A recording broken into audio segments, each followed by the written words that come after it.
Gender कोणतं किंवा sex कोणता असंच विचारलं जातं ना. पण सामाजिक मानसशास्त्रांनी काय केलं, त्याला भेद केला आणि त्याचे दोन भाग पडले. त्यांनी काय केलं, सेक्सला लिंग जाती अशी एक वेगळी संकल्पना आणि जेंडरला लिंगभाव असा वेगळी संकल्पना त्यांनी मानसशास्त्रांनी वापरला. तो त्या शब्दाचा तसा वापर केला. मग त्यामध्ये आधी आपल्याला जर लिंगभाव हे समजून घ्यायचं असेल तर लिंग जाती म्हणजे काय हे समजून घ्यायचं. तर लिंग जाती म्हणजे काय, तर ही नैसर्गिक लिंग जाती नैसर्गिक संकल्पना म्हणजेच की मूल जन्माला आल्यानंतरच आपल्याला लगेच कळतं की नाही ते बाळ मुलगी आहे की मुलगा आहे. मग लिंग जाती म्हणजे काय की जन्मतः जेव्हा आपल्याला ते लिंग दिलं जातं त्याच्या काही व्याख्या आहे.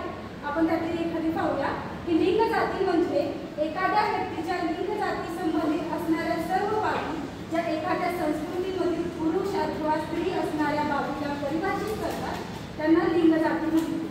तर इंग्लिशमध्ये काय आहे, sex is a biological trait that society associate with being male और फीमेल. की तो स्त्री आहे की पुरुष आहे हे जन्मताच तेवढा तो स्त्री आहे का पुरुष आहे हे कशाने, तर लिंग जाती. तर लिंगभाव ही संकल्पना काय आहे ते आपण अजून पुढे बघूया. तर लिंगभाव काय आहे की आपला वर्तन, आपला स्वभाव, आपल्या अपेक्षा किंवा समाजाने घालून दिलेले जे नियम आहेत त्याने तो लिंगभाव तयार होतो.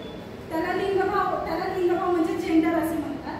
तर gender is an institution create by human to organize their social life through the way of culture exist. म्हणजे काय की संस्कृती, आपल्याला संस्कृतीमधून किंवा आपल्या सामाजिक जीवनातून जे नियम असतात, त्या अपेक्षा असतात त्या पार करण्यासाठी की स्त्रीने कसं वागलं पाहिजे, पुरुषांनी कसं वागलं पाहिजे, स्त्रीला फेमिनिझम किंवा पुरुषांना मस्क्युलॅरिटी म्हणजे पुरुष म्हणजे बळकट, स्त्री म्हणजे नाजूक, हे जे काय आहे हे लिंगभावामुळे निर्माण झालेलं आहे. म्हणजेच लिंगभाव काय आहे तर हा समाज निर्मित किंवा समाज रचित लिंगभाव आहे. पण लिंग जाती काय आहे तर ती नैसर्गिक आहे. पुढे आपण बघूया लिंगभाव आणि लिंग जाती यांना फरक बघूया. तर लिंग म्हणजे नैसर्गिक संकल्पना आहे आणि लिंगभाव हा समाज रचित व मानव निर्मित संकल्पना.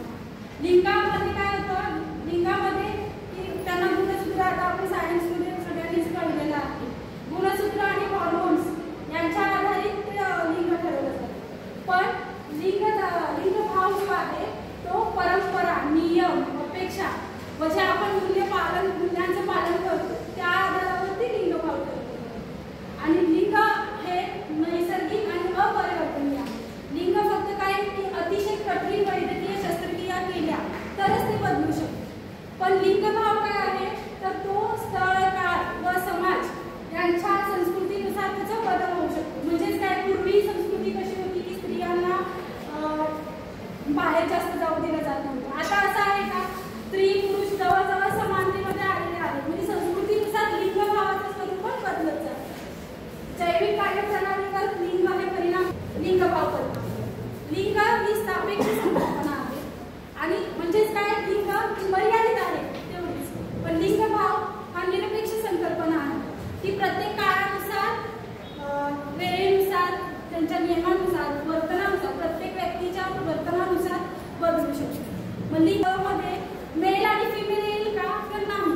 आता LGBT कम्युनिटी तुम्हाला सगळ्यांनाच माहिती आहे. मी डिटेल जास्त जात नाही ते कारण की सगळ्यांना माहिती आहे. नपुंसकलिंग म्हणतो आपण त्यांना, किंवा आता नवीन LGBTचा फुल फॉर्म तुम्हाला प्रत्येकांना माहिती असेल, सगळे तेवढे सुद्धा आहेत. ती कम्युनिटी जी येते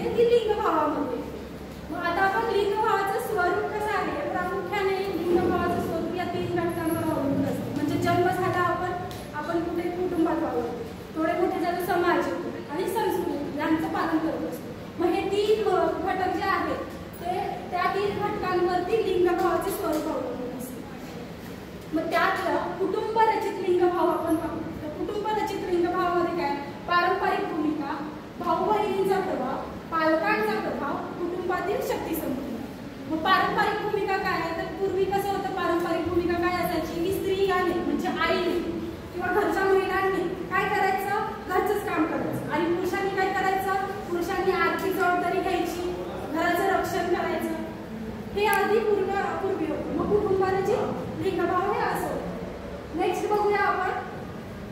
आणि भाऊ बहीण किंवा नेक्स्ट ते भाऊ बहीण वगैरे आहे त्यामध्ये पण कसं आपण एकमेकात राहतो तेव्हा भाऊ बहिणींमधून पण आपण वर्तनातून लिंगभावाचे वर्तन शिकत असतो. आता दुसरं आहे ते समाजरचित लिंगभाव. समाजरचित लिंगभावामध्ये काय सामाजिक भूमिका, कायदेशीर प्रभाव, प्रसार माध्यमांचा प्रभाव आणि शैक्षणिक प्रभाव. शैक्षणिक प्रभाव कसं पूर्वी कसं होतं मुलींना वेगळंच बसवलं जायचं आणि मुलांना वेगळं बसवलं जायचं. पण आता ते लिंगभावाचं स्वरूप बदलत गेलेलं आहे. सामाजिक विचार जसे बदलत गेले तसं मुलगा मुलगी एकत्र बसवलं जातं. तसंच कायदेशीर प्रभावामध्ये सुद्धा पहिल्या स्त्रियांना समानतेचा 50% दर्जा नव्हता पण आता समानतेचा दर्जा मिळालेला आहे स्त्रियांना.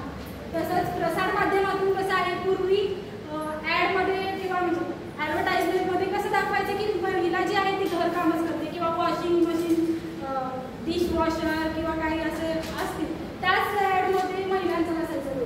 पण आता जर आपण ॲडव्हर्टाइजमेंट बघितली तर किती ॲडव्हर्टाइजमध्ये सुद्धा दाखवलं जातं की ऑफिसमध्ये वुमन ऑफिसमध्ये वर्क करते. हे सगळं हे लिंगभावाच्या स्वरूपानुसार आहे. तसंच संस्कृती रचित लिंगभाव आहे. सांस्कृतिक मानदंड, परंपरा आणि रूढी, सांस्कृतिक बदल आणि भाषा आणि प्रतीके.